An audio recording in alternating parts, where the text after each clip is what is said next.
లేచి నిలబడదా? Okay, right.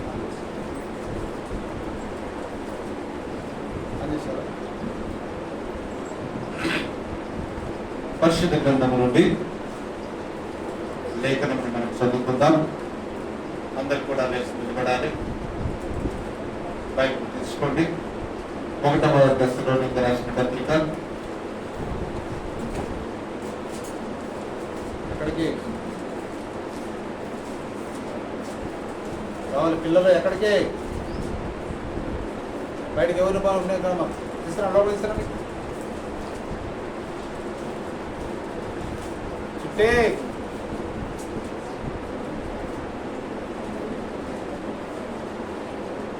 1వ దశలోనికి రాసిన పత్రిక 5వ అధ్యాయము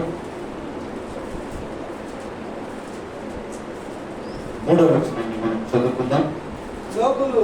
లోకులు నెమ్మదిగా ఉన్నది, భయమేమీ లేదని చెప్పుకొనుచుండగా నెమ్మదిగా ఉన్నది, భయమేమీ లేదని చెప్పుకొనుచుండగా గర్భిణీ స్త్రీకి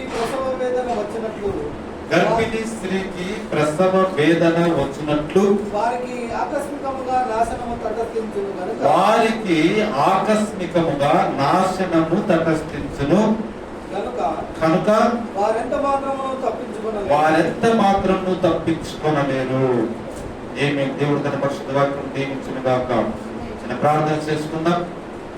ప్రేమమేడ మా ప్రియ పరలోక తండ్రి, నీ కుమారుని యేసుక్రీస్తునామములో తండ్రి ఇతరము ఈ సన్నదనం నిలబడి శక్తిని, బలమును, ఆయుష్ను, ఆరోగ్యం ఇచ్చాం తండ్రి. నీ వాక్యమును ప్రభావ బోధించటకు సంఘములకు గొప్ప పరిశుద్ధాత్ముడుగా మీరుండి నాయన నాలో ఉండి ప్రభావ మీరు మాట్లాడుటకు నీ కృప చూపినందుకు నీకు వందనాలు. లేఖనము ప్రభావ పరిశుద్ధాత్మ ప్రేరణ వలన నీ యొక్క ప్రియ శిష్యుడైనటువంటి అయా పేతురు గారు రాసిన మాట, వారు నాయన ఆత్మ ప్రేరణతో రాసిన ఈ మాటను ఒక పరిశుద్ధాత్మగా మీరు తీసుకొని ఈ దినము మాతో మాట్లాడమని ఈ లేఖను మీకు సమర్పిస్తా ఉన్నాం. పిలిచిన మాకు ఇందులోని అర్థమును ప్రభావ గుడార్థమును మర్మమును మాకు బయటపరిచి అయా మాలో ఉన్నటువంటి లోటుపాటును తొలగించుకొని రాకడకు సిద్ధపరచుకోవడంలాగా కృప చూపమని మా యొక్క చెవికిని హృదయం సున్నతి చేసి విని దాని ప్రకారం జీవించే వారిగా మమ్మల్ని నిర్మించమని యేసు పరిశుద్ధ నామమున స్తుతించడానికి ప్రార్థన చేస్తున్నాము. ఆమేన్. మనందరం కూర్చున్నాము. కూర్చోండి బ్రదర్స్, కూర్చోండి. రైట్.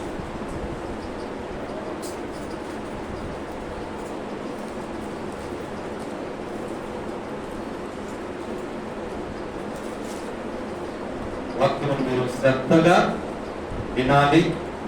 రెండవది ఏం చెప్తున్నాము అన్నది మీరు బాగా ఆలోచించాలి. అప్పుడే మీకు పాఠం అన్నది అర్థమవుతా ఉంటుంది. హల్లెలూయా. గమనించండి, ఇక మనకు మిగిలి ఉన్నది ఏదన్నా ఉన్నది అంటే ఏంటిదది? ఎత్తబడు తప్ప మనకి ఇంకా మిగిలి ఉన్నది ఏమీ లేదు. అన్ని కూడా ఇంచుమించుగా నెరవేర్పులోనికి వచ్చిన సమయంలో మనము ఉంటా ఉన్నాం. మరి ముఖ్యంగా చూసినట్లయితే ఈ యొక్క చివరి కాలపు ప్రవక్త, లవోదిక సంఘ కాలపు దూత అయినటువంటి బ్రహ్మాం గారు కూడా ఒక ప్రవచనాన్ని ఆయన ఇచ్చి ఉన్నాడు. అదేంటంటే అమెరికా దేశంలో ఒక స్త్రీ ప్రెసిడెంట్ గా ఎన్నుకోబడి ఆమె పరిపాలన కింద అమెరికా ఉన్నప్పుడు ఆమెకున్నటువంటి 4 సంవత్సరముల కాల వ్యవధిలో ప్రపంచంలో అనేకమైన ఆటుపోట్లను, ఒడిదుడుకులను ఎదుర్కొంటా ఉంటుంది. ఇంకా రకరకాల యుద్ధాలు అవి కూడా రావచ్చు. ఒకవేళ మేబీ అమెరికా కూడా నాశనం కావడచ్చు ఏమో.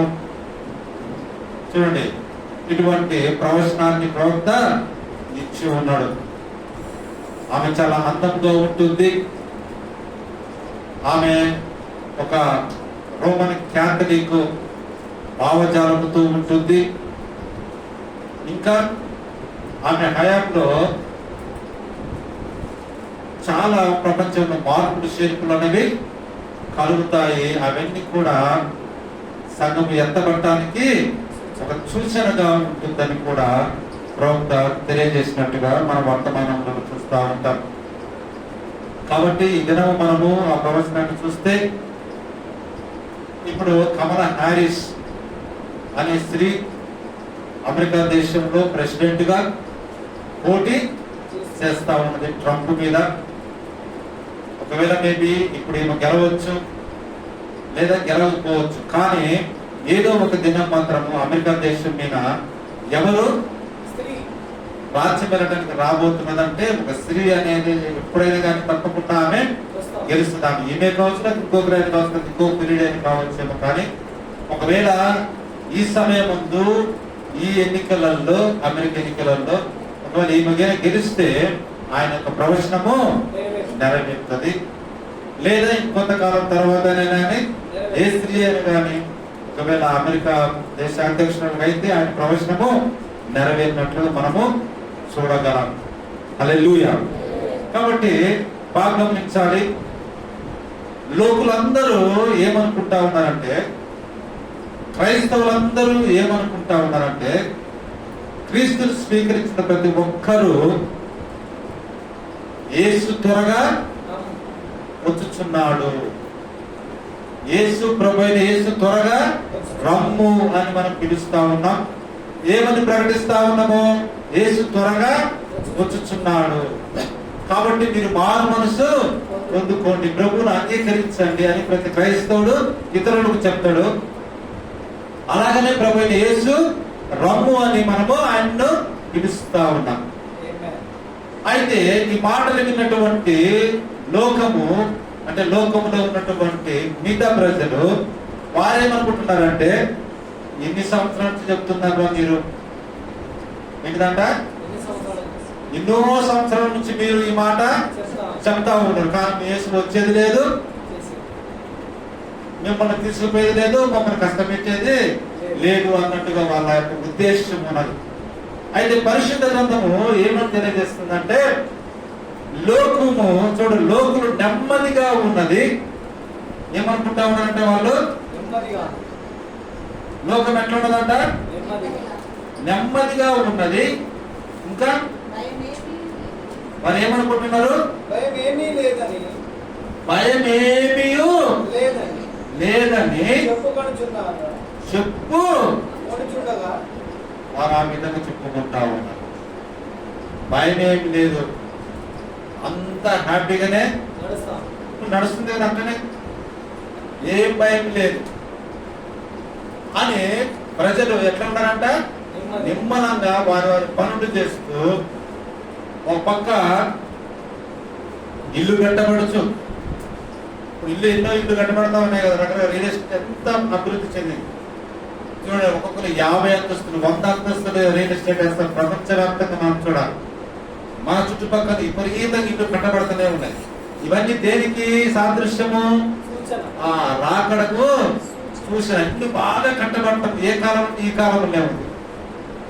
తర్వాత పెళ్లికి ఇచ్చు, పెళ్లికి చేయించు, పెళ్లిళ్ళు కూడా మనకి విపరీతంగా జరుగుతూ ఉన్నాయి అమూర్తాలు వచ్చినప్పుడు. ఇంకా చూడండి, తాగుచు తినుచు అన్నది ఈ కాలంలో ఎక్కువ అయింది. కాబట్టి గవర్నమెంట్ యొక్క లెక్కలు తీస్తే ఈ నెలలో ఎంత త్రాగినట్టు అన్ని నెలల కంటే ఎక్కువ నెల తాగినారని వారు లెక్కలు తీస్తూ ఉంటారు. ఇంకా నాటుచు కోద పోయచ్చు. ఇప్పుడు నాట్లు కూడా విపరీతంగా అయినాయి ఈ యొక్క 30-40 సంవత్సరాల నుంచి. ఇంకా ఎక్కువ రాబోతా ఉంటాయి, ఎందుకంటే ఇంకా ఆనకట్టను మనము కడతా ఉన్నాం, కాలువని ఇంకా మనము తీస్తా ఉన్నాం, ఎంతో భూమిని మనం ఏం చేస్తాము, వ్యవసాయంలోనికి తీసుకొని వస్తా ఉన్నాం. ఇవన్నీ ఆలోచన చేసినప్పుడు ఎందుకు ఈ విధంగా జరుగుతుంది అని మనము చూస్తే, పరిశుద్ధ గ్రంథంలో రేపు రాకడకు ముందు జరగబోయే సంగతులు ఇవన్నీ.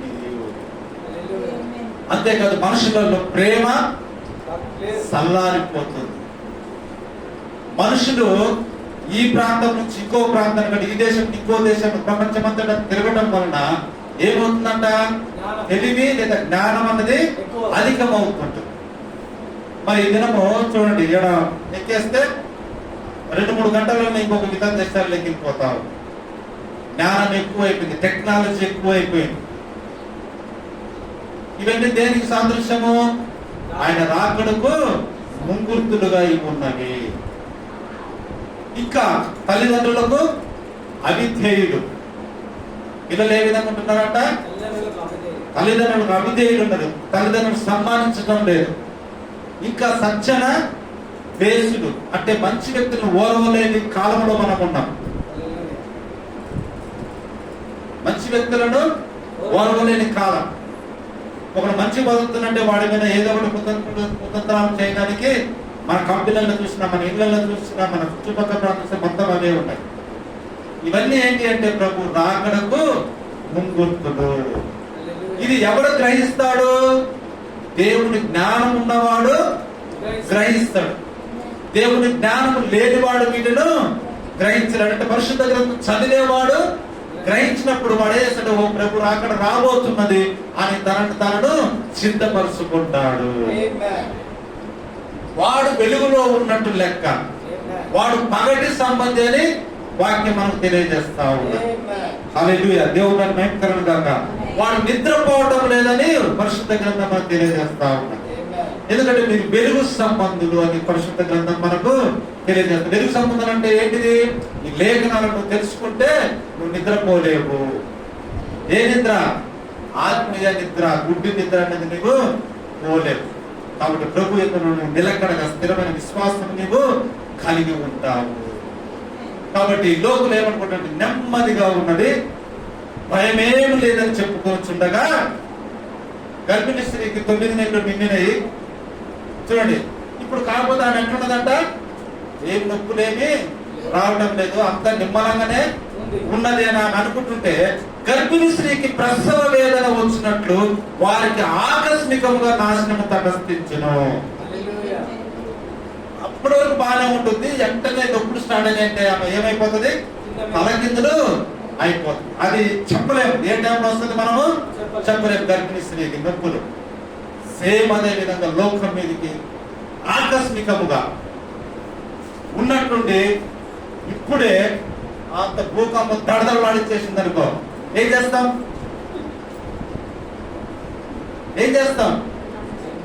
మనం ఏమన్నా ఈ టైంకి వస్తారని మనం అనుకుంటామా? అట్లా ఆకస్మికముగా నాశనము రాబోతా ఉన్నది. అంతేకాదు వారెంత మాత్రమును తప్పించుకొనలేరు. ఆమేన్, హల్లెలూయా. కాబట్టి ఇప్పుడు భూమి ఆకాశము ప్రసవ వేదన పడుచున్నది. ఎట్లున్నాయట? భూమి ఆకాశములు ఎట్లున్నాయి? ప్రసవ వేదన పడుతున్నవి. ఎందుకు ప్రసవ వేదన పడుతున్నాయంటే మన ప్రవక్త చెప్తా ఉన్నాడు ప్రసవ నొప్పులు అనే మెసేజ్ లో. ఇప్పుడు ఒకసారి 2వ పేతురు 3వ అధ్యాయం 7వ వచనం ఒకసారి చదవడం మనకు క్లారిటీ ఉంటుంది. ఏ విధంగా ప్రసవ వేదన పడుతుందో. 2వ పేతురు 3వ అధ్యాయము 7వ వచనం. ఆ నీళ్ల వలన ఆ అప్పుడున్న లోకము నీటి వరదలో మునిగి నశించెను. అయితే ఇప్పుడున్న ఆకాశమును భూమియు భక్తిహీనుల తీర్పును నాశనమును జరుగు దినము వరకు అగ్ని కొరకు నిల్వ చేయబడినవై. ఇప్పుడు చూడండి, ఇప్పుడు ఉన్నటువంటి ఈ భూమి ఆకాశము దేనికోసము నిల్వ చేయబడినాయంట? భక్తిహీనుల తీర్పును. బాగా గమనించాలి మీరు. ఎవరి కొరకంట? ఇంకా ఈ భూమి మీద నిలిచి ఉన్నది భక్తిహీనుల తీర్పును, భక్తిహీనులకు నాశనమును జరుగు దినము అన్నది ఒకటి ఉన్నది. నాశనమును జరుగు దినము ఒక రోజు ఉంది. అది ప్రభుకు మాత్రమే, దేవునికి మాత్రమే తెలిసిన దినము. అయితే ఆ దినములకు ముందు ఏ సూచనలు జరుగుతాయో, ఏ లేఖనాలు జరుగుతాయో మనకు తెలుసు. కాకపోతే మనకు ఆ ఆకస్మికముగా జరుగు దినం, నాశనం జరుగు దినం అనేది మనకి ఎగ్జాక్ట్ గా తెలియదు. కానీ దానికి ముందు సూచనలన్నీ మనకు తెలుసు. ఏంటిది అది? ఇప్పుడు గర్భిణీ స్త్రీకి 9 నెలలు వచ్చినాయంటే దాని అర్థం ఏంటి?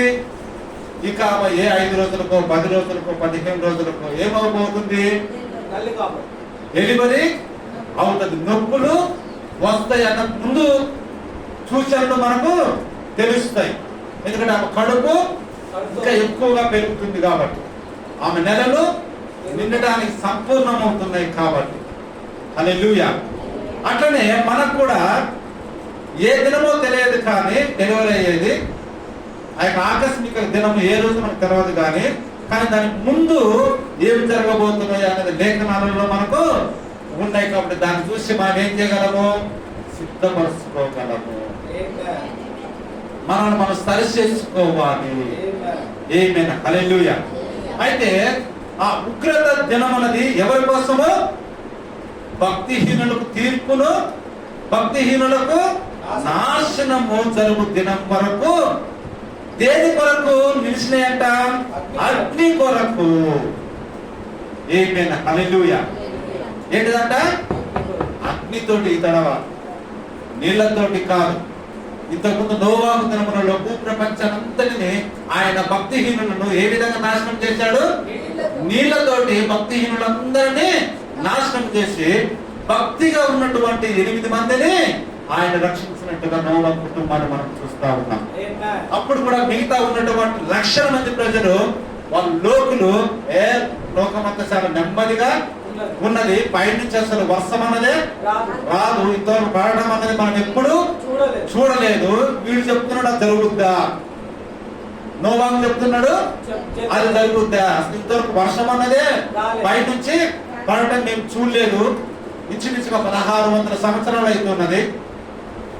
ఈయన ఇప్పుడు వచ్చి వర్షం పడుతుంది, నాశనం అయిపోతుంది చెప్తున్నారని లోపలందరూ ఎట్లున్నారంట? నెమ్మదిగా ఉన్నప్పుడు. కానీ ఏమైంది? ఆ దినము ఒక్క దినం అంతే ఆకాశపు తూములు విప్పబడెను, ప్రచండమైన వర్షము వారి మీద కుమ్మరింపబడింది. ఒక దినం జరిగింది 40 దినములు రాత్రి పగలు.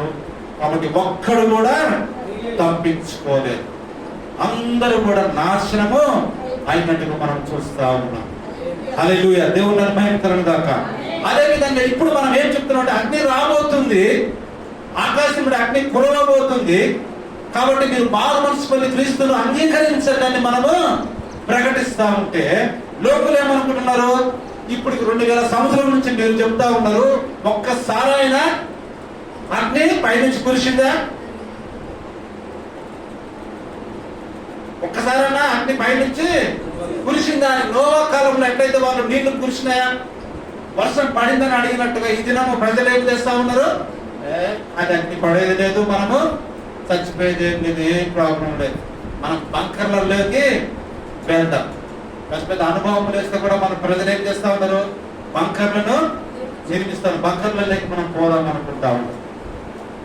లేకపోతే సబ్మెరీన్లలో సముద్రపు అడుగులోకి మనం వెళ్దామని వాళ్ళు అనుకుంటున్నారేమో. అయితే సముద్రమే ఎండిపోతుంది. ఆమేన్. హల్లెలూయా. నువ్వు ఎక్కడికి పోతావు?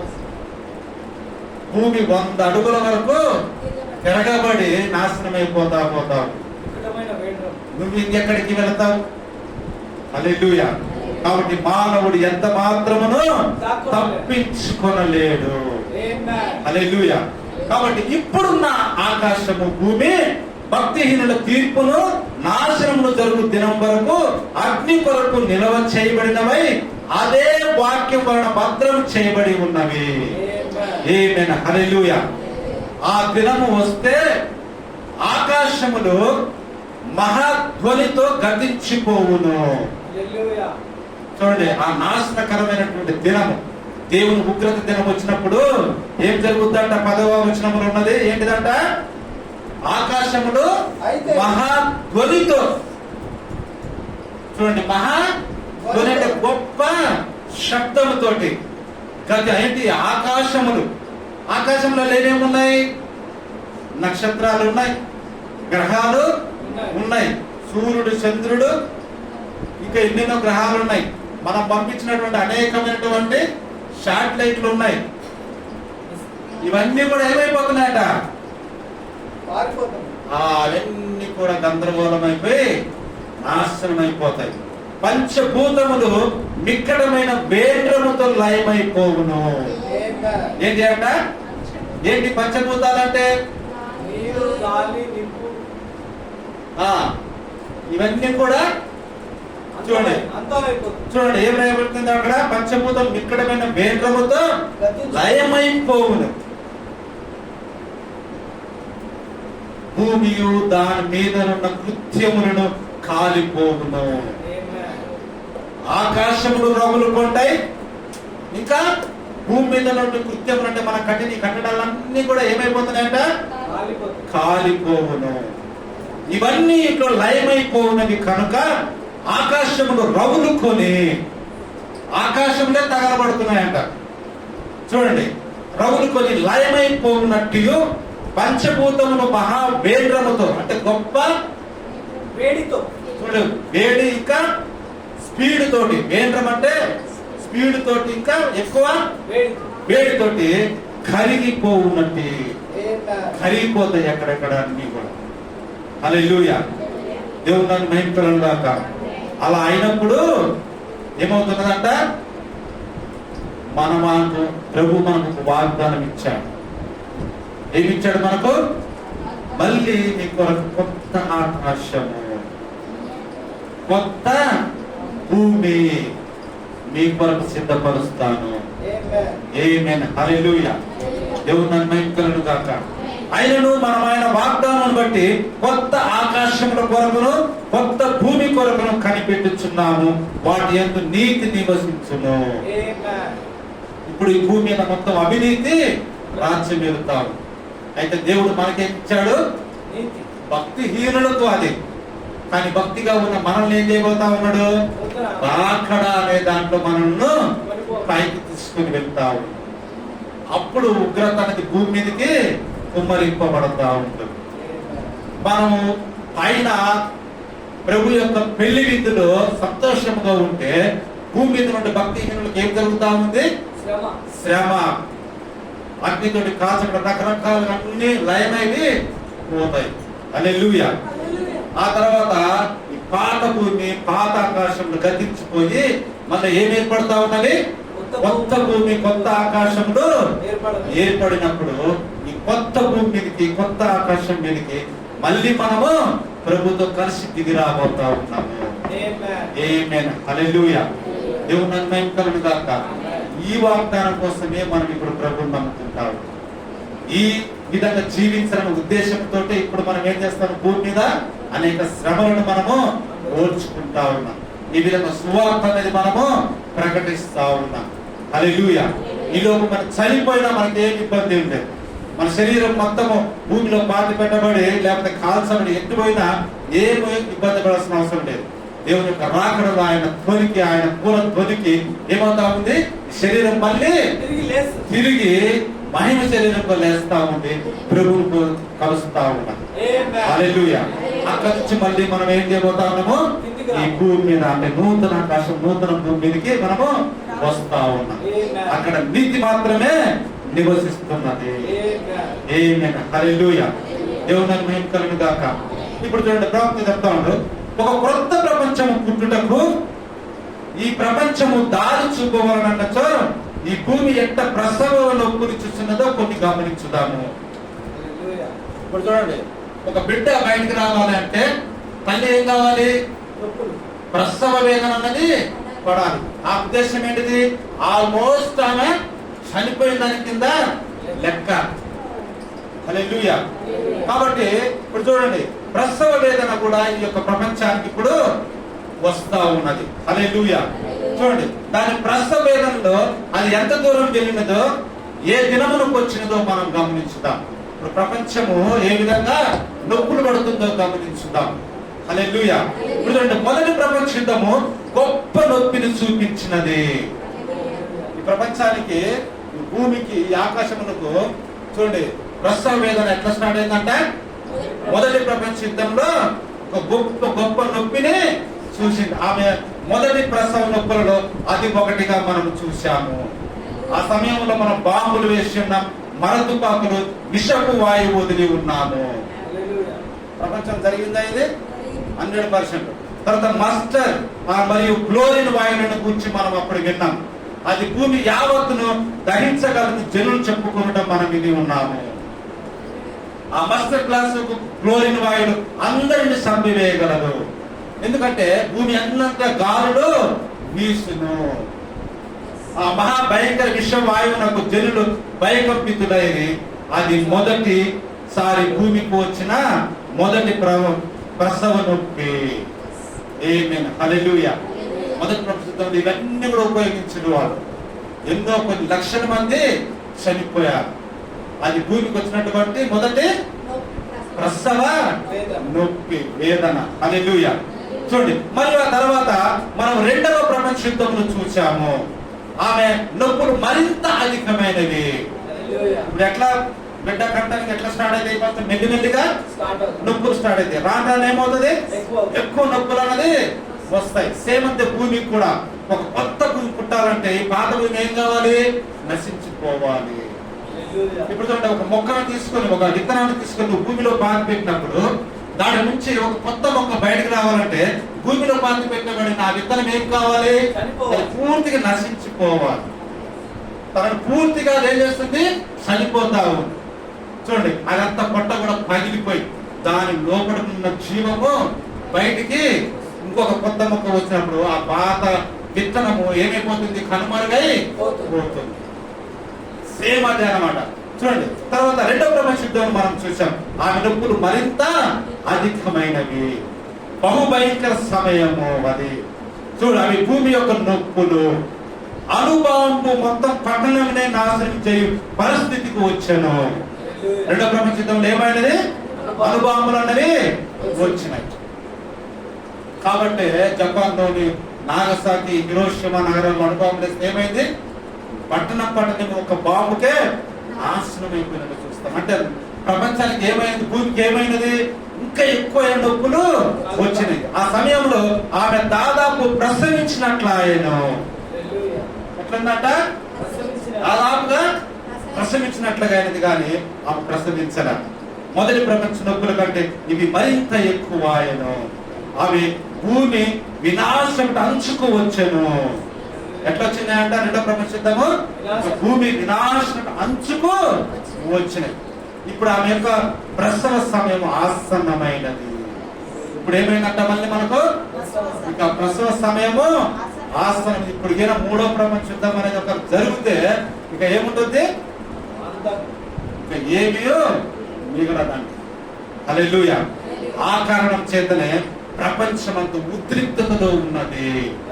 ఇప్పుడు ప్రపంచం అంతా చూడు, ఎక్కడ చూసినా కానీ ఎట్లుందంట? ఉద్రిక్తతలో ఉన్నది. ఎప్పుడు ఏమి జరుగుతుందో చూడటానికి బాగానే ఉన్నాం, లోకము నెమ్మదిగా ఉన్నట్టు అనిపిస్తా ఉన్నది.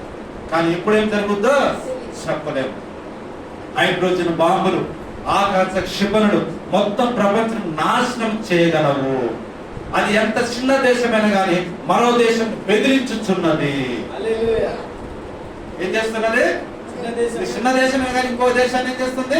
బెదిరిస్తుంది. ఎందుకంటే దీని దగ్గర ఏమున్నాయని? ఆయుధములు, అణుబాంబులు ఉన్నాయని. హల్లెలూయా. చూడండి, వారి నక్షత్రము దిశ వైపునకు ఆ క్షిపణులను పంపి ప్రపంచములోని ఏ చోటును వారు నాశనం చేయవలనని కోరుదురో ఆ చోటునకు ఆ క్షిపణిని దించగలరు. ఆమేన్, హల్లెలూయా. చూడండి, వాళ్ళు టార్గెట్ చేసినట్టే కరెక్ట్ గా హైదరాబాద్ లోని సాలార్జంగ్ మ్యూజియం పడాలని అనుకుంటే అక్కడనే దాన్ని పడేస్తారు. అంత పర్ఫెక్ట్ గా దాడి చేయగలరు. అంత టెక్నాలజీ వచ్చి ఉన్నది. కాబట్టి రష్యాను మనం గమనించినట్లయితే అది దేశం అన్నిటిని నాశనం చేయగలదని చెప్పుతున్నది. రష్యా ఏం చేస్తా ఉందంట? ప్రపంచంలోని ఏ దేశాన్నైనా, అమెరికా కానీ దేన్నైనా కానీ నాశనం చేయగలనని రష్యా అంత శక్తి కలిగి చెప్పుకుంటా ఉన్నది. మన దేశంలో ఏ హాని జరగకుండా మళ్ళీ ఇతర దేశాలను నేను నాశనం చేయగల కెపాసిటీ నాకు ఉన్నదని ఆ రష్యా ఏం చేస్తా ఉంది? చెప్పుకుంటా ఉన్నది. కాబట్టి మనం గమనించాలి. జ్ఞానం వలనే ఒకడు తను తాను చంపుకొనును. ఎందుకంట ఎట్లా చంపుకుంటా ఉన్నామంట మనము? మనము దేని వల్ల చంపుకుంటా ఉన్నాము? జ్ఞానం వలనే. కానీ దేవుడు దేనిని నాశనం చేయడు.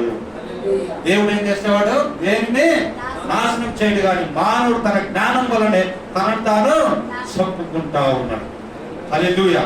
అదేందు మానవుడు దేవుని మాటకు బదులు సాతాను జ్ఞానమును తీసుకొని తను తాను నాశనం చేసుకొనేను.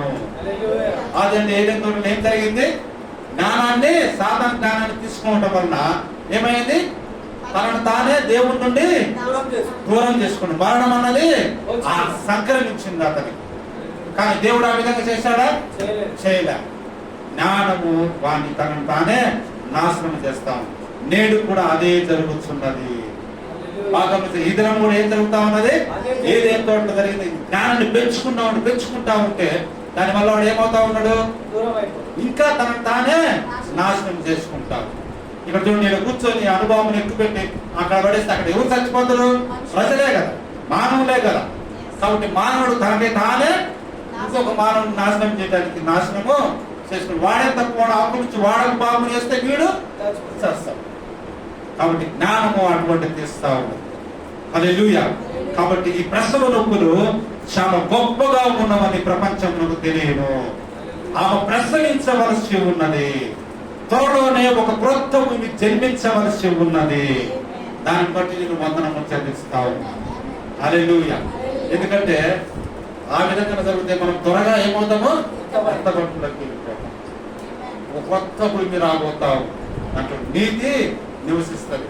ఈ ఉద్రిక్త అన్నది మనకి ఉండనే ఉండదు. ఈ రోగములన్నీ మనకు ఉండనే ఉండవు. ఈ గుండె బాధ సంబంధం బాధలు మనకు ఉండనే ఉండవు.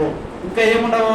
డ్యూటీలు చేసే బాధ్యత అన్నది మనకి ఏమీ ఉండదు. కుటుంబ బాధ్యత అన్నది మనం దాని నుంచి రిలీఫ్ పొందుకుంటాం. హల్లెలూయా. దేవుడు నాకు మహిమ గాక. హల్లెలూయా. కాబట్టి ఇప్పుడున్న ప్రపంచంలో నాకు విసుగు వచ్చి ఉన్నది. నిజంగా ఆత్మీయంగా ఆలోచిస్తే ఇప్పుడున్న ప్రపంచం వల్ల మనకేమున్నది? విసుగు. మొన్ననే చెప్పిన పిల్లలతోటి, మా మిసెస్ తోటి, నీ వల్ల నాకు ఏ సంతోషము లేదు. ఎందుకంటే ఏదో ఒకటి చేస్తూనే ఉంటారు, ఏదో ఒకటి అడుగుతూనే ఉంటారు. విసుగు వచ్చేసింది. ఎందుకు ఈ బాధ ఇదంతా? అదే మనం కొత్త ఆకాశం, కొత్త భూములు ఉన్నామనుకో, అక్కడ ఏముండదు? భార్య భర్తల సంబంధము ఉండదు. కొడుకు కూతుర్ల అనుబంధము ఉండదు. మనం దేవదూతల వలె పోలి ఉంటాం. హల్లెలూయా. అక్కడ మనం పని చేయాల్సిన అవసరం లేదు. బాధ్యతగా అన్నం తీసుకుని పెట్టాల్సిన అవసరము లేదు. మనం విసుగు చెందాల్సిన అవసరము లేదండి. హల్లెలూయా. దేవుని మహిమ కలుగును గాక. కాబట్టి ఇక్కడ మనకేముండదంట? విసుకుంది. మనం ఎంత పని చేసి వచ్చినా ఇంకా ఏదో అది ఇదంటే మనం ఏం చేస్తాము? విసుక్కుంటాం. కాబట్టి ప్రవక్త కూడా ఏమంటున్నాడు అంటే, చూడండి ఏమంటామంటే, దీని ఎందు నాకు విసుగు వచ్చి ఉన్నది. ఈ స్థలంలో మరణం ఉన్నది, ఈ స్థలంలో భేదం ఉన్నది, ఈ స్థలంలో నానా రకముల భేదములు ఉన్నది. అది మీ అందరికీ తెలుసు. కాబట్టి ప్రసవించవలసి ఉన్నందుకు నేను సంతోషించుచున్నాను. ఈ భూమి నాశనం అయిపోయి ఇంకో కొత్త భూమి, కొత్త ఆకాశం రావటం వల్ల నాకు ఏమున్నదంట? ఆనందము ఉన్నది, సంతోషము మనము పడాలి. ఆ సమయము సమీపించినందుకు ఆనందించుచున్నాను. ఆమేన్. హల్లెలూయా. హల్లెలూయా. కాబట్టి ఆనాడు ఉన్నటువంటి యోహాను భక్తులు కూడా ప్రభువైన యేసు రమ్ము అని ఆయన పిలిచినట్టుగా మనము చూస్తా ఉన్నాం. హల్లెలూయా. కాబట్టి కొత్త జన్మ రావాలి, తీసుకొని వచ్చేటకు అది తప్పక కుళ్ళిపోవాలను. నేను కొత్త జన్మ రావాలంటే పాతది ఏం కావాలి? తప్పక కుళ్ళిపోవాలి. నా సహోదరులారా, ఆమె పూర్తిగా కుళ్ళిపోయినది. ఆమె ఏంటిది? ప్రపంచం, భూమి. హల్లెలూయా. దాని రాజకీయాలు పూర్తిగా కుళ్ళిపోయినవి. ఇప్పుడున్న రాజకీయాలు ఎట్లున్నాయి? పూర్తిగా కుళ్ళిపోయినవి. దాని విధానములు ఎంతగానో కుళ్ళిపోయినవి. ప్రపంచ విధానములలో సరైనది ఒక్కటి కూడా లేదు. ఇవన్నీ బైబిల్కి సంబంధించినవే. ప్రపంచ విధానంలో ఒక్కటి కూడా సరైనది లేదు. దాని రాజకీయము, అంతేకాదు మత రాజకీయాలు చెడిపోయినవి. వారు పూర్తిగా చెడిపోయేది. ప్రసవించవలసి ఉన్నది. దానికి ఆమె తాళలేదు. ఆమేన్. హల్లెలూయా. దేవుని మహిమ గాక. దీనికి అంతటికి సహాయం చేయగలవాడు ఎవరంటే సృష్టికర్త యొక్క రాకడ మాత్రమే. మనకి ఏదైనా సహాయం చేయగలిగేది ఉద్రిక్త నుంచి ఈ ప్రశ్న మీద నుంచి మనకు సహాయం కలిగేది ఏంటిదంట? ఆయన రాకడ మాత్రమే. హల్లెలూయా. దేవుని మహిమ గాక. ఆమె ప్రసవించవలసింది ఆమెకు తెలియను. ఆమె నొప్పులు ఆ బాధలు పడుతున్నది. ఏమి చేయవలను ఎవ్వరికి తెలియదు. ఈ ఉద్రిక్తుల వల్ల, ఈ మత రాజకీయాలు, అటుపోతే ఈ యొక్క రాజకీయ గందరగోళం వల్ల ఎవరు ఏమి చేయాలో ఎవరికి అర్థం కావటం. హల్లెలూయా. ఒకరు అటువైపునకు మరొకరు ఇటువైపుకు చూచుచున్నారు. ఒకరికి ఒకరు భయపడుచు ఒకరినొకరు నాశనం చేసుకున్న ప్రయత్నించుచున్నారు. ఒకరినొకరు విభేదించుచున్నారు. ఒకరి వినాశనమును మరొకరు కోరుచున్నారు. ఈ దినం ప్రపంచం ఇంతే కదా ఉన్నది. ఆ మతం అంటే ఈ మతముడికి పడదు, ఈ వ్యక్తి అంటే ఆ వ్యక్తికి పడదు. ఏం చేయాలో అర్థం కావటం లేదు. అటువైపు ఇటువైపు చూస్తా ఉన్నారు. ఒకరికొకరు భయపడతారు. వాడేం చేస్తాడు, వీడినన్నీ ఏమి చేస్తాడు. కాబట్టి ముందుగా వాడిని నాశనం చేయాలని వాడు అనుకుంటాడు. వాడేమనుకుంటుంది, వీడిని నాశనం చేయాలని వీడు అనుకుంటుంది. ఒకరినొకరు ఇంకేం చేస్తారు, విభేదించుకున్నారు. ఒకరి వినాశనం ఇంకొకరు కోరుచున్న పరిస్థితులు మనం ఈ దినంలో కాదా? భూమికి ప్రసవ నొప్పుల లాంటి సమయము కాదా? హల్లెలూయా. దేవుని మహిమ గాక. ప్రతి కుటుంబంలో జరుగుతున్న పరిస్థితులు కూడా అట్లనే ఉన్నాయి. 5 నిమిషాల సమయంలో లోకము నాశనం గల శక్తి ఇప్పుడు పాపాత్ముల చేతుల్లోకి వచ్చాను. ప్రవక్త చెప్తా ఉండో 5 నిమిషాల భూమి అంతటిని ప్రపంచంతో నాశనం చేయగల శక్తి లేదా అనుభవాలు ఆయన స్వాధీనం ఎవరి యొక్క ఉన్నాయంట? పాపాత్ముల యొక్క ఉన్నాయి. హల్లెలూయా. కాబట్టి భూమి నిలబడేదారని దానికి తెలియను. దేవుడు చెప్పిన కనుక ఆ విధంగా తప్పకుండా జరుగుద్ది. సమస్త భూమి ఆకాశము అగ్నితో దహించబడనై ఉన్నవి. సమస్తము కొత్తగా చేయబడును. ఎందుకంటే సమస్తము కొత్తగా చేయబడును. అప్పుడు నూతన ప్రపంచం జన్మించగలదు. దేవుడు దానిని ప్రవచించను. ఎవరు ప్రవచించారు దీన్ని? దేవుడే ప్రవచించాడు. హల్లెలూయా. దేవుని మహిమ గాక. కాబట్టి అది తప్పకుండా ఒక దినాన నెరవేరుతుంది. అదెంతో ఉద్రిక్తతో నిండి ఉన్నది. ఇప్పుడు దాని ముఖం ఎర్రబడి ఉన్నది. మరియు ప్రపంచం తన ఆశను పోగొట్టుకున్నది. ఎక్కడ చూసిన భూకంపములే, తీరమంతటా ఆటుపోటులే. ఇంకా చూస్తే ఏముందంట? ఎక్కడ చూసినా భూకంపాలు. చూడండి, 10-15 రోజుల కల్లా ఏదో ఒక ప్రాంతంలో భూకంపాలు జరిగినాయి మనకు వార్తలు వస్తూనే ఉంటాయి.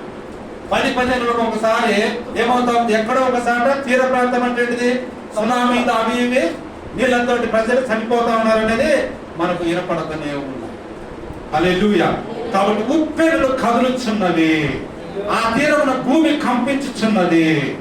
ప్రజలు అంటా ఉన్నది, ఈ ప్రాంతం నుంచి మేము ఇచ్చిపోవాలన్నా లేదా శాస్త్రవేత్తలను అడుగుతా ఉన్నారు. ఎందుకంటే సురక్షితమైన భూమి, సురక్షితమైన ప్రాంతం అంటే ఏది లేదండి. హల్లెలూయా. దేవుని మహిమ గాక. ఏమి చేయవలనో వారు ఎరగరు. రక్షిత ప్రాంతం అంటే ఏది లేదు భూమి మీద. ఆమేన్. హల్లెలూయా. అయితే ఒకే ఒక ప్రాంతం ఉంది. అది సజీవ దేవుని కుమారుడకు క్రీస్తులో మాత్రమే ఉన్నది. ఆమేన్. హల్లెలూయా. క్రీస్తు మాత్రమే మనం రక్షించును. ఆయనలో మాత్రమే భద్రత ఉన్నది. ఆమేన్. హల్లెలూయా. క్రీస్తునకు బయట ఉన్న వారందరూ నశించుదురు. నిశ్చయముగా దేవుడు అది పలికినట్లుగా నోవాహు యొక్క గోడలో ఉన్న వారు మాత్రమే బ్రతికి ఉన్నారు. మిగతా వారందరూ ఏమయ్యారు? తప్పకుండా ఒక్కడు కూడా మిగలకుండా చనిపోయారు. హల్లెలూయా. కాబట్టి ప్రపంచానికి రాబోతున్నటువంటి ఈ యొక్క భయంకరమైన యొక్క ఆకస్మిక నాశనము నుండి మనం తప్పించేది ఏంటిదంట? క్రీస్తు మాత్రమే. ఆయనలో మాత్రమే భద్రత ఉన్నది. ఆమేన్. హల్లెలూయా. దేవుని మహిమ గాక. కాబట్టి ఇప్పుడు ఒక వచనం చదవండి. 2వ దశలోనిక పత్రిక 1వ అధ్యాయం 6వ వచనం చదవండి. ప్రభు ఏ విధంగా రాబోతా ఉన్నాడు? ప్రభు అయిన యేసు తన ప్రభావమును కనబరుచు దూతలతో కూడా పరలోకము నుండి అగ్ని జ్వాలలలో ప్రత్యక్షమయ్యి. ఎక్కడ ప్రత్యక్షమవుతా ఉన్నాడు?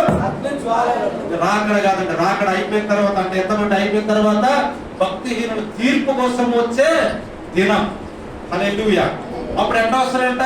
ప్రభు యేసుక్రీస్తు తన ప్రభావాన్ని కనబరచు దూతలతో కూడా ఎక్కడి నుంచి వస్తున్నాడు? పరలోకం నుండి. ఎలా ప్రత్యక్షమవుతా ఉన్నాడు? అగ్ని జ్వాలలలో.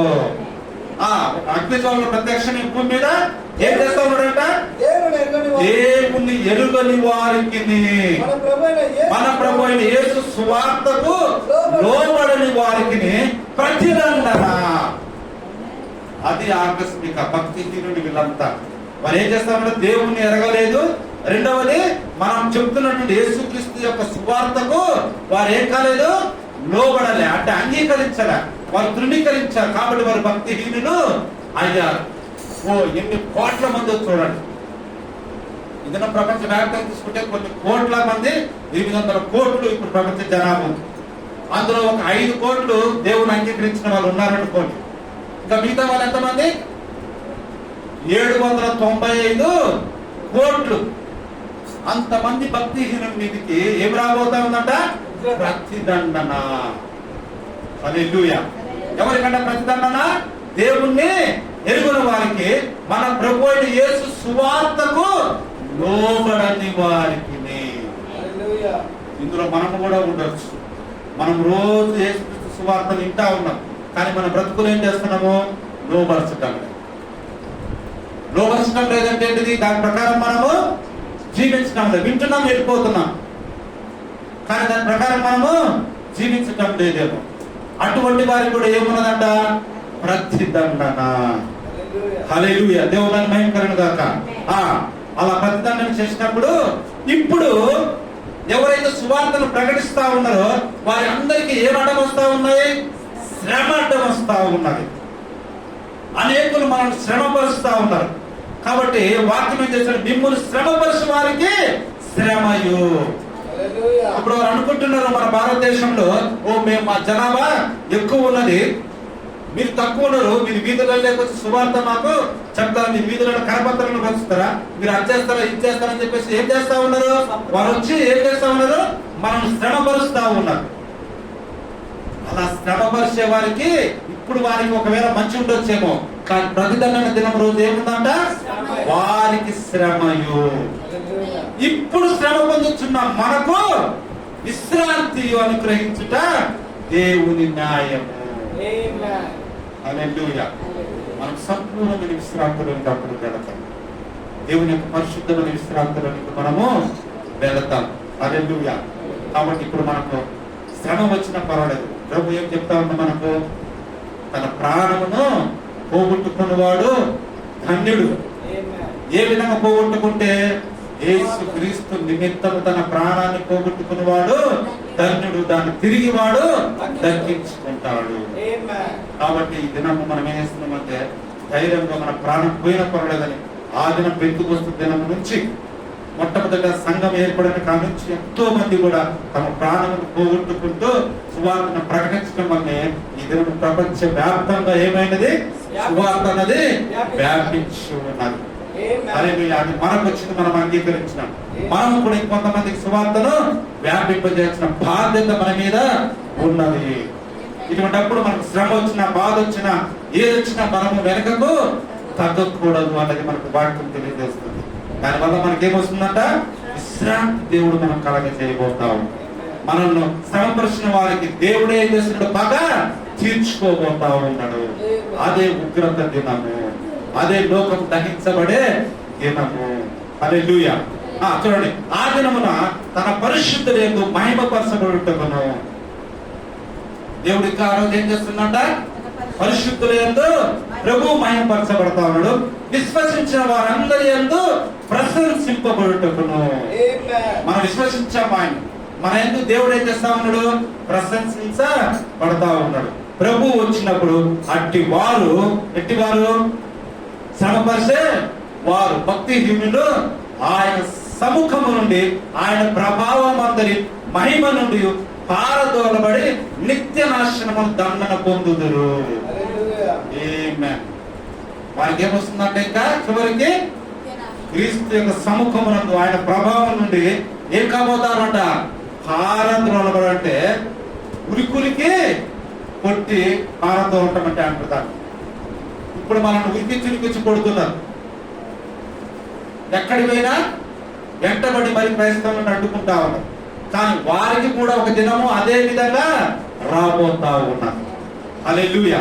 అక్కడ ఉంది కదా, ఆయన సముఖము నుండి, ఆయన ప్రభావం మంది మహిమ నుండి పారద్రోలబడి అంటే ఏంటిది?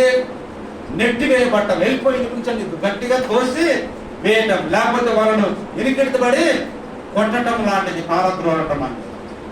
అదే విధంగా వారికి కూడా రాబోదు నిత్య నాశనము అనే దండన పొందుతారు. కాబట్టి క్రైస్తవులను అడ్డగించిన వారికి, క్రీస్తు బిడ్డలను తృణీకరించిన వారికి శ్రమను కలుగజేసిన వారికి రాబోయే నిత్య దండన, నిత్య నాశనము. హల్లెలూయా. కాబట్టి మనం ఏం చేశామంటే ప్రభు మనకి ఇచ్చిన వాక్యమును మనము నమ్మి మనం సాక్ష్యం కలిగి ఉన్నాం. హల్లెలూయా. దేవుని మహిమకరణ గాక. హల్లెలూయా. ఇంకా యేసు వచ్చినప్పుడు ప్రభు యేసు తన నోటి ఊపిరి చేత వారిని సంహరించి తన ఆగమన ప్రకాశము చేత నాశనం చేయను. ఎందుకంటే ఆయన నోట్లో ఏముందంట? అగ్ని జ్వాలలు. హల్లెలూయా. దేవుని మహిమకరణ గాక. అంటే ఆయన నోటి నుంచి అగ్ని వచ్చినట్టు కాదు, ఆయన మాటే అగ్ని. హల్లెలూయా. కాబట్టి అది మాట తప్పకుండా జరిగి తీరుతుంది. హల్లెలూయా. కాబట్టి వారందరినీ కూడా తన నోటి ఊపిరి చేత వారిని సంహరించి తన ఆగమన ప్రకాశం చేత నాశనం చేయును. ఆమేన్. హల్లెలూయా. కాబట్టి ఇంటి నిరీక్షణ మనకు ఉన్నది. నేడు ప్రపంచంలో ఈ అవినీతిని మనం చూస్తా ఉన్నాం. ఇప్పుడు ప్రపంచంలో ఎట్లా ఉందంట? అవినీతి. ఎక్కడికి వెళ్ళినా అవినీతి జరుగుదని బైబిల్ ముందే చెప్పాను. ఆమేన్. హల్లెలూయా. కాబట్టి ఇది జరుగుట మనం చూసినప్పుడు మీ జన్మ సమీపంలో ఉన్నదని మనకు తెలియదు. ప్రపంచానికి మరొక జన్మ సమీపంలోనే ఉన్నదని మనకు తెలియదు. సమయం దగ్గర పడినది. ఆమేన్. హల్లెలూయా. అవునండి. ఇప్పుడు ఒక దేశం కాదు కానీ ప్రపంచం మొత్తం మనం చూడవలెను. ఆమేన్. హల్లెలూయా. హల్లెలూయా. కాబట్టి ఇప్పుడు మనం చేయాల్సిందంటే తిరిగి వాక్యం వద్దకు రావాలి. గట్టిగా చెప్పండి, తిరిగి మనం వాక్యం వద్దకు రావాలి. ఆమేన్. హల్లెలూయా. తిరిగి జీవం వద్దకు రావాలి. వ్యవస్థలో జీవము లేదు, కానీ దేవుని వాక్యంలో మాత్రమే జీవం ఉన్నది. ఆమేన్. హల్లెలూయా. జీవం ఇచ్చినది వాక్యం మాత్రమే, భద్రత కల్పించినది వాక్యం మాత్రమే. నిత్య జీవం అనే ఆ యొక్క దాముకుని చోటు ప్రభు యేసుక్రీస్తు మాత్రమే. ఆమేన్. హల్లెలూయా. హల్లెలూయా. హల్లెలూయా. కాబట్టి ఒక చిన్న గుంపు బయటికి వచ్చి విశ్వసించును. కోట్ల మందిలో ఎంత గుంపు అంట? చిన్న గుంపు. ఇప్పుడు ఒకసారి చూడండి, సపోజ్ గా ఇప్పుడున్న మనం 800 కోట్ల జనాభా, అందులో ఒక 5 కోట్లు అంటే ఎంతమంది? ఒక చిన్న గుంపే. ఎగ్జాంపుల్ చెప్తున్నా. కాబట్టి సంఘం ఎప్పుడు కూడా చిన్న గుంపుగానే ఉన్నది. నోవహు కాలంలో 8 మంది కలలు. ఆమేన్. హల్లెలూయా. దాన్ని దేవుడు దగ్గర వారందరినీ నాశనం చేశాను. ఇప్పుడు కూడా అదే విధంగా జరుగుతూ ఉన్నది. కాబట్టి సంగమం ఇంకా మనము ఆటలాడాల్సిన టైము అయిపోయింది. నిద్రపోయే టైం మనకు అయిపోయింది. అనుకోవచ్చు రోజులందరూ నెమ్మదిగా ఉంది, బాగా బతుకుతున్నారు, మంచి బతుకుతున్నారు, మంచి ఇల్లు కట్టుకుంటున్నారు, చాలా అన్ని సౌకర్యాలతో సుఖంగా ఉన్నారు, కార్లు కొంటున్నారు, చూడండి బైకులు కొంటున్నారు, సుఖంగా ఉన్నారని అనుకుంటున్నారు. అనుకోని మనం కూడా ఆ విధంగా అనుకోండి, కాదంటాం లేదు. కానీ దాని వెనక మనం ఏం గుర్తుపెట్టుకోవాలి? మన సమయము ఆసన్నమైనది. మనకు కూడా ఇవన్నీ కావాల్సినవి కాదంటే వాటిని మనం సంపాదించుకోవాల్సిన అవసరం మనకు కూడా ఉంది. ఎందుకంటే ఒక మానవుడి భూమి మీద మనము బ్రతుకుతున్నాం. కానీ దాని వెనక మనం ఏం గుర్తెరగాలి? మన సమయం ఆసన్నమై ఉన్నది. దాని కొరకు మనం సిద్ధపడి ఉండాలి. హల్లెలూయా. దేవుని మహిమకరణ గాక. కాబట్టి సంగమం మన ప్రభువును రక్షకుడైన యేసుక్రీస్తును అనుగ్రహించు కృపయందును జ్ఞానమందును అభివృద్ధి పొందుడి. మీకు ఆశీర్వాదం ఈ దినము మన ప్రభువును రక్షకుడైన యేసుక్రీస్తు అనుగ్రహించు కృపయందును జ్ఞానమందును అభివృద్ధి పొందుడి. జ్ఞానం అంటే ఏమిటి? బైబిల్ వచనాలను ఈ దినము ఈ దిన సంబంధించిన లేఖనాలను గుర్తిరిగితే ఏంటంట? జ్ఞానము వచ్చినట్టు అభివృద్ధి పొంది, దాంట్లో అభివృద్ధి పొందాలి మనం. Amen. అప్పుడే నువ్వు ఏం చేయగలవు? ఎత్తబాటులో ఉండగలవు. ఏమైనా హల్లెలూయా. విషయాలు మీరు చాలా జాగ్రత్త గుర్తుపెట్టుకోండి. ఇందులో మీరు అభివృద్ధి పొందండి. ఏంటంట? దేవుడు అనుగ్రహించు కృప యందును, దేవుడు అనుగ్రహించు జ్ఞానమందున అభివృద్ధి పొందుడి. కాబట్టి మన ప్రభు యేసుక్రీస్తుకు ఇప్పుడును యుగాంత దినం వరకు మహిమ కలుగును గాక. ఆమేన్. హల్లెలూయా. దేవుడు మిమ్మల్ని దీవించును గాక. దేవుడు నా పరిశుద్ధ వాక్యము దీవించును గాక. కాలం వచ్చినట్టు మనం ప్రార్థించాం.